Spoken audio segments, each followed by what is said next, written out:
Chemical hair டைக்கு bye சொல்லிட்டு natural hair டைக்கு ஹை சொல்லுங்க. அமோனியா சல்ஃபேட் பிபிடி இல்லாமல் தயாரிக்கப்பட்ட ஜிகே நேச்சுரல்ஸோட நேச்சுரல் பிளாக் ஹேர் டை. கண்டிப்பா கலைஞர், முத்தமிழறிஞர் கலைஞர் கருணாநிதி மாதிரி ஒரு ஸ்டேட்டஸ்கோ பொலிட்டிக்ஸா இல்லாம, பொலிட்டிஷியனா இல்லாம கொங்கு மண்டலத்தில் வெற்றி பெறணும்னு ஸ்டாலின் முழுக்க செயல்படுறாரு. இது செந்தில் பாலாஜி சம்பந்தப்பட்டது அல்ல. ஏதோ செந்தில் பாலாஜி அவருக்கு நம்பர் 1 ஆர்கனைசர், அது வேற விஷயம். அது செந்தில் பாலாஜி அதிகாரம் அது ஒண்ணும் இல்லைன்னு இந்த ஊடகத்துல பேசிட்டு திர்றாங்கல்ல, இவங்க தான் களத்தை சரியா ஆய்வு பண்ணல. அது ரங்கராஜ் பாண்டியா இருந்தாலும் சரி, சவுக்கு சங்கர் தான் சரி. சவுக்கு சங்கர் அங்கெல்லாம் பெரிய சூப்பர் ஸ்டார் மாதிரி போய் நின்னாரு. வெப்ரவரி சூப்பர் ஸ்டார் தான் தம்பி, அது வேற விஷயம். போய் இறங்கி நின்று ஆகுனாரு, ஒண்ணு நடக்காதுப்பா, இதான் நடக்க போகுது, நான் களத்துல வந்தவன்னு சொல்லும் போது 21ல ஒரு இலையில எடப்பாடியும் ஒரு இலையில ஓபிஎஸ் நின்னது பொதுத்தள கட்சியா இருந்து, அது போனதும் அபகரிக்கும் கட்சி. எல்லாம் எனக்கு போடு, எல்லாம் என் ஜாதிக்கு போடு, எல்லாம் என் ஜாதிக்கு போடுன்னு எடப்பாடி அபகரிக்கும் கட்சியாட்டு அது ஆயிட்டு. அது கிராப்பர் எடப்பாடிங்கிறனாலதான் செங்குந்தரும் அருந்ததியரும் நாயுடுவும் பறையர்களும் இந்த கட்சியால நமக்கு லாபம் இல்லை, இந்த ரெட்டையில நமக்கு லாபம் இல்லைன்னு ஈரோடு கிழக்குல அடிச்சான். அப்படி அடிச்சதுனாலதான் இப்போ உள்ள ஈரோடு கிழக்குல வரல அவரு. Aatral Ashokkumar money back money back money back ஜெயிப்பாரு நீங்க போனானுங்க டிவில. அந்த கோஷி தான் இன்னைக்கு கூவிட்டு தெரியும். 24ல இன் டோட்டோ கோயம்புத்தூர்ல திமுக கேண்டிடேட் ஏறி போயிட்டாப்ல. அண்ணாமலை 2வது ஏறினாப்ல.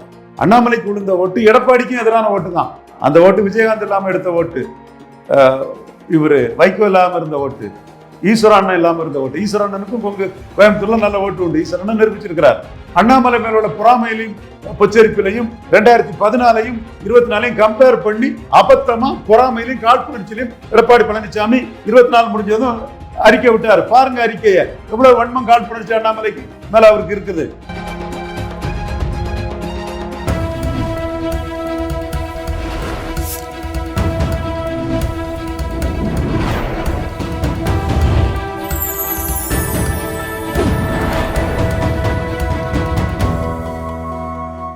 சேனல் 5 தமிழர்களுக்கு வணக்கம். இன்றைய நேர்காணலில் நம்முடன் இணைந்திருப்பவர் அரசியல் விமர்சகர் திரு ரவீந்திர துரைசாமி அவர்கள். வணக்கம் சார். வணக்கம் தம்பி. சார், கோவையில் இருக்கக்கூடிய ஒரு 10 தொகுதிகளில் அதிமுக தான் இப்போ ஜெயிச்சிருக்காங்க. 2021 தேர்தலில் ஒரு தொகுதி அதிமுக கூட்டணியில் இருக்கக்கூடிய பாஜக வேட்பாளர் ஜெயிச்சிருக்காங்க. 26 தேர்தலில் திமுக அங்கே ஜெயிக்கணும் அப்படிங்கிற மாதிரி முதல்வர் அவர்கள் செந்தில் பாலாஜி அவர்கள்ட்ட பேசியிருக்காரு. அவர்களுக்கு ஒரு கோரிக்கை, ஒரு சில விஷயங்கள்லாம் பண்ணுங்கன்னு சொல்லி கொடுத்துருக்காருன்னு தகவல்லாம் கேள்விப்பட்டோம். என்ன ஆக போகுது சார்? கோயம்புத்தூர் கைப்பற்றணும்னு நினைக்கிறாங்களா திமுக? கண்டிப்பா கலைஞர், முத்தமிழறிஞர் கலைஞர் கருணாநிதி மாதிரி ஒரு ஸ்டேட்டஸ்கோ பொலிட்டிக்ஸா இல்லாம, பொலிட்டிஷியனா இல்லாம கொங்கு மண்டலத்தில் வெற்றி பெறணும்னு ஸ்டாலின் முழுக்க செயல்படுறாரு. ஒரு சைலண்ட் ஆர்கனைசரா இருந்து வெளி உலகத்தில் ஒரு பெரிய ஆர்கனைசரான, நம்பர் 1 ஆர்கனைசரான செந்தில் பாலாஜியை முடிக்க விடுறாரு. அது அவருக்கு ஏற்கனவே 2021 செட்பேக்கு பிறகு, அங்கே மட்டும்தான் செட்பேக் 2021 செட்பேக்கு பிறகு 2024 அவங்களுக்கு அது பலனை கொடுத்துருக்குது. எப்படி அந்த பலனை அது கொடுத்துருக்குதுன்னா, ஈரோடு கிழக்கு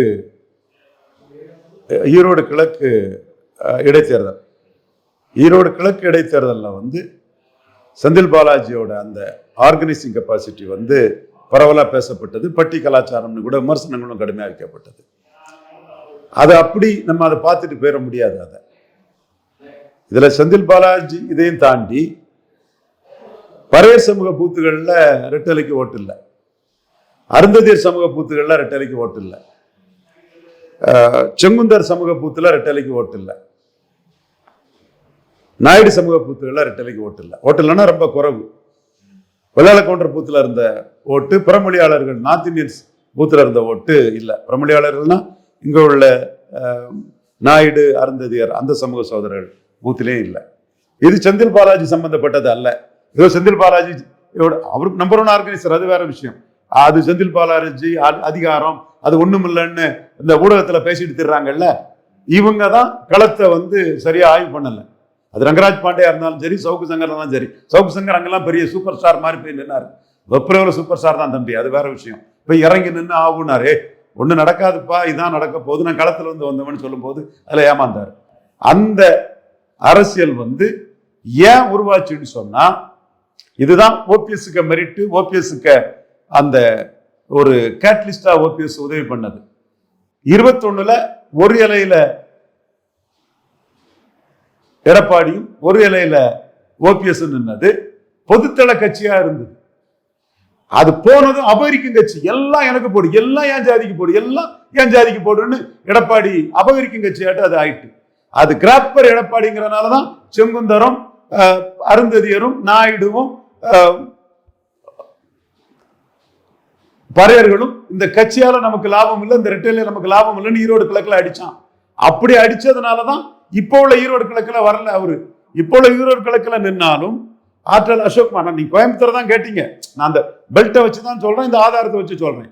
ஆற்றல் Ashokkumar money back money back money back ஜெயிப்பாரு நீங்க கூனானுங்க டிவியில, அந்த கோஷி தான் இன்னைக்கும் கூவிட்டு தெரியும். கூனானா இல்லையா? மணி பேக்னு கண்டிப்பா ஜெயிப்பாருன்னு சொன்னானா இல்லையா? ஏன்னா அவனுக்கு திமுக வர்சஸ் அண்ணா திமுக அரசியல் இருக்கணும், அல்லது அவனுக்கு வீட்டுல சாப்பாடு இருக்காது. சோ அப்படி சொன்னான். என்ன ஆச்சு ஈரோடு கிழக்குல? 23 விழுக்காடு ஓட்டு தான் அங்க வந்தது. அதே ஆற்றல் அசோக்குமாருக்கு. ஏன் நிக்கல? சீமான் 8.3 எடுத்துட்டாரு, ஏறி இருக்காரு. எடப்பாடி இறங்கி இருக்கிறாரு. ஒரு ஜாதி கட்சிங்கிற இமேஜ் மேல விழுந்ததும் எடப்பாடி இறங்கி இருக்கிறாரு. இதன் விளைவாட்டு களத்தை விட்டு ஓடிட்டாரு எடப்பாடி பழனிசாமி. காரணம் 8.3 எடுத்த சீமான் தன் பிரச்சாரத்தால 13.3க்கு போவார். இவர் 23 எடுத்தவர் 18க்கு போயிருவார். கொங்கு மண்டலத்திலே சீமானுக்கு எடப்பாடிக்கு வித்தியாசம் இல்லைன்னா, நான் சொல்லதெல்லாம் தரவுகளோட டேட்டாவோட சொல்றேன். சும்மா சவுக்கு சங்கர் தம்பி மாதிரியும் சூப்பர் ஸ்டார் பெரிய பத்திரிகையாளர் ரங்கராஜ் பாண்டே மாதிரியும் நாளைக்கு அப்படி இருக்குன்னு உங்க கருத்தை சொல்லல, நடந்த விஷயத்தை வச்சு தரவுகளோட பேசினேன். நான் இதே கருத்தை நான் ஈரோடு கிழக்கு இடைத்தேர்தல் நடக்கும் போது சொன்னேன். டெபாசிட் வாங்கிடுவாரு, பாஜகவும் கூட இருக்கு. இதே இடைத்தேர்தல் தூத்துக்குடி, உசிலம்பட்டி, ஆண்டிப்பட்டி, முதுகுளத்தூர் வந்தா டெபாசிட் கிடைக்காதுன்னு, அங்க கிடைச்சிருக்கா? இப்போ பொது தேர்தலில் கிடைக்கல. நீ என்னத்தை வச்சு இருட்டை கொண்டு ஓட்டு அடைச்சாலும் தரவுகளோட நான் தூக்கி அடிப்பேன், எந்த மேட்டர்னாலும். இப்ப இந்த பெல்ட்டுக்குள்ள அவருக்கு பலகீனம் தெளிவாயிடுச்சு. ஓபிஎஸ் நீக்கினதுனால அந்த நான் விழாள கவுண்டர் எதிராக போறாங்க. தம்பி ரவி குழந்தைகளுக்கு சன்னு, அவன்கிட்ட மனசை புண்படுத்தி நான் பேச முடியுமா? அவன் ஒருத்தர் கூட சொன்னார், ஜெயலலிதாக்கா அந்த அளவுக்கு உழைச்சான், அவருக்கு பலன் கிடைக்கலன்னு நமக்கு இருக்குது, பேச முடியாது நம்ம. இவர் பொங்கலூர் மணிகண்டன் நமக்கு ஒரு தம்பி தான். இவர் தம்பி ஜெயந்தன் அறிமுகப்படுத்தி இது பண்ணும்போது அதுல பழக்கம்தான். கேசி பழனிசாமி அவரும் நம்ம நல்ல நண்பர், சசிகலா எதிர்ப்புலாம் கூட நின்றவர். பட் இவங்களெல்லாம் மன வருத்தப்படக்கூடாதுங்கிறதுக்காக நான் டிபேட்டுகள்ல பேசல. அவங்க இருக்கும்போது டிபேட்டுகள்ல ஒரு கண்ணியம் காத்துட்டு போயிடுறேன். வெப் டிவில நான் தெளிவா அதை சொல்றேன். அப்போ அவரு ஈரோடு கிழக்குல நிற்காததே அவருக்கு பலகீனம். நிற்காதது காரணம் அவருக்கும் சீமானுக்கும் கொங்கு மண்டலத்திலே வித்தியாசம் இல்லைங்கிறது எக்ஸ்போஸ் ஆயிடும்.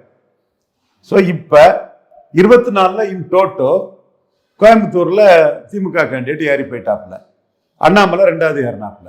அண்ணாமலைக்கு விழுந்த ஓட்டு எடப்பாடிக்கும் எதிரான ஓட்டு தான். எடப்பாடிக்கும் எதிரான ஓட்டு தான். அந்த ஓட்டு விஜயகாந்த் இல்லாம எடுத்த ஓட்டு, இவரு வைகோ இல்லாம இருந்த ஓட்டு, ஈஸ்வர அண்ணன் இல்லாம இருந்த ஓட்டு. ஈஸ்வர அண்ணனுக்கும் கோயம்புத்தூர்ல நல்ல ஓட்டு உண்டு, ஈஸ்வர அண்ணன் நிரூபிச்சிருக்கிறார். சோ இவ்வளவு இருந்தும் அண்ணாமலை மேல உள்ள பொறாமையிலையும் பொச்சரிப்பிலையும் 2014 24 கம்பேர் பண்ணி அபத்தமா பொறாமையிலையும் காழ்ப்புணர்ச்சியிலையும் எடப்பாடி பழனிசாமி 24 முடிஞ்சதும் அறிக்கை விட்டாரு. பாருங்க அறிக்கைய, எவ்வளவு வன்மம் காழ்ப்புணர்ச்சி அண்ணாமலைக்கு மேல அவருக்கு இருக்குது. ஆதாரத்தோட தான்ப்பா சொல்றேன்.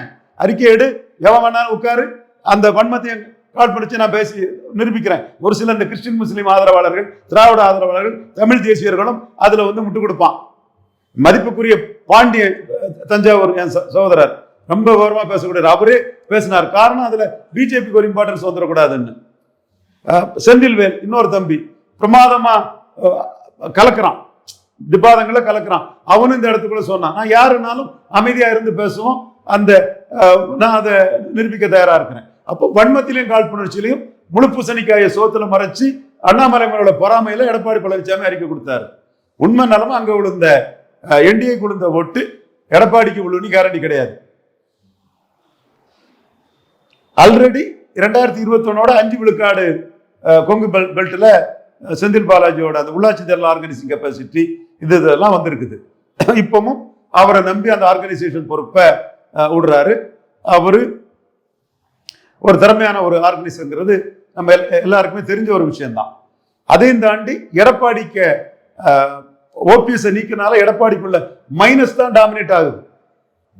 இது கொங்கு மண்டலத்தில் எதிரொலிக்குமா? அது கண்டிப்பா எதிரொலிக்கும். ஒரு ஜாதி கட்சியா போயிடும். அது பிரஜாதிகள் மத்தியில கடும் எதிர்ப்பு இருக்கும். அதை டாக்ட்ஃபுல்லா ஆர்கனைஸ் பண்ணி அந்த ஓட்டை போல் பண்றதுதான் செந்தில் பாலாஜிக்கு திறமை. இது வெள்ளக்கோயில் சாமிநாதனுக்கு திறமை. அவரும் ஒரு அமைதியான ஆளு, ட்ரெடிஷனல் டிஎம்கே ஆளு வெள்ளக்கோயில் சாமிநாதன். முத்துசாமி செங்கோட்டையனுக்கு போட்டியாட்டு அப்பவே டிரான்ஸ்போர்ட் மினிஸ்டர்லாம் இருந்தவர். அவரு தென் இன்னொருத்தர் யாரு, ஒட்டஞ்சத்திரம் சக்கரபாணி, அவர் இந்த சைடு வராரு. அவருக்கும் செல்வாக்கானவர் தான். அது மட்டும் இல்ல, ஸ்டாலினும் ப்ரோ விழால கொண்டு தான் பண்ணுவார். டைமண்ட் கட்ஸ் டைமண்ட் தான் சுட் பி ரிமூவ்டு பை தான்னு அவரும் ப்ரோ விழால கொண்டு தான் பண்ணுவார்.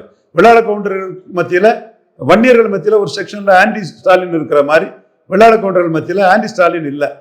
ப்ரோ எடப்பாடியா இருக்காங்களே தவிர ஆன்டி ஸ்டாலின் அவங்க பெருசா இல்லை. அப்போ பிசினஸ் கம்யூனிட்டி ஸ்டாலின் தான் மீண்டும் வருவாருன்னு சொல்லும்போது விழால கவுண்டர் கம்யூனிட்டியும் எடப்பாடி தேர மாட்டாருன்னு திமுகவுக்கு ஒரு ஆதரவு கொடுக்கறதுக்கான வாய்ப்புகளும் உண்டு. அருந்ததியர், ஒக்காலியா கவுடா, நாயுடு, கொங்கு நாடார் இவங்கெல்லாம் பெரிய அளவில் ஆதரிப்பாங்க. கொங்கு நாடார்கள் மத்தியில் இப்போ சதா நாடார், கொஞ்சம் நாடார் தரப்பெல்லாம் ஐயா பசும்பொன் முத்துராமலிங்க தேவருக்கு பாரத்னா கேட்கிறாரு. தப்பு இல்லை, அது அவருக்கு உரிமை.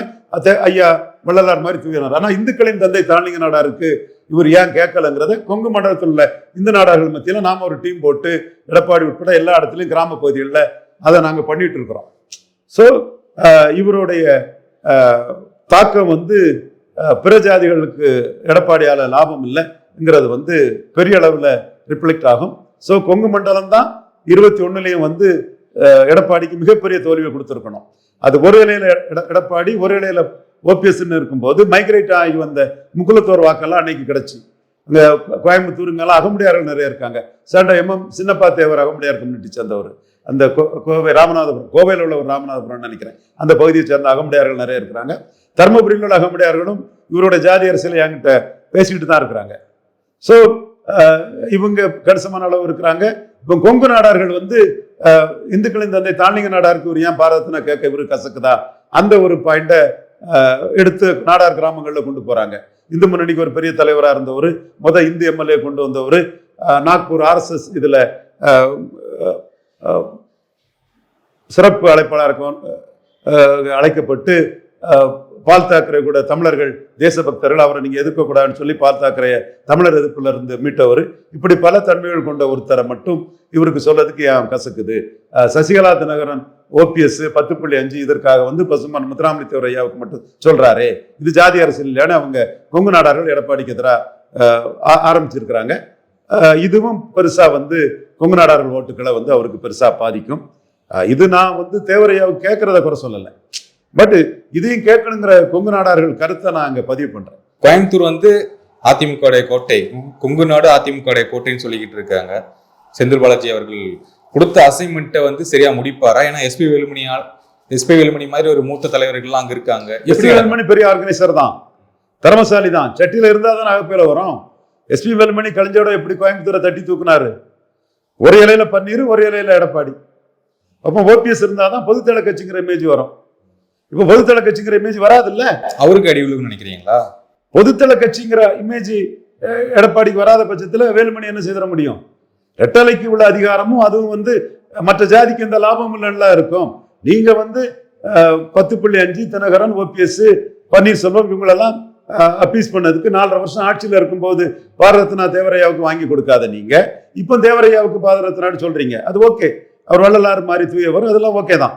ஆனா ஐயா தாளிங்க நாடாருக்கு ஏன் கேட்கலங்கிற கேள்வியை கொங்கு நாடார்கள் அங்க கேட்கிறாரு. இந்துக்களின் தந்தை தாளிங்க நாடார் சொல்றதுக்கு எடப்பாடிக்கு ஏன் கசக்குதுன்னு நாடார்கள் அங்க எதிராக திரும்புறாங்கல்ல. மற்ற ஜாதிகள் இவரோட அரசியலுக்கு மற்ற ஜாதிக்கு லாபம் இல்லைன்னு திரும்புறாங்கல்ல. அப்ப இவருக்கு ஜாதி அரசியல் தான் இவங்களுக்கு தெரியும், மற்றவங்களுக்கு இது தெரியாதுன்னு நினைச்சிட்டு இருந்தா அது ஏமாளித்தனம் இல்லை. இது ஒரு ஆஸ்பெக்ட். இன்னொரு ஆஸ்பெக்ட் செந்தில் பாலாஜி என்ன ஆகும் நினைக்கிறீங்க சார்? கஷ்டம் தான் எடப்பாடிக்கு. நிலைமை அவசியமா சொன்னா அதர் காஸ்ட் ஓட்டு கொங்கு மண்டலத்திலே வராது. ஓகே சார், நேர்காணல் மிக்க நன்றி. வணக்கம் சார்.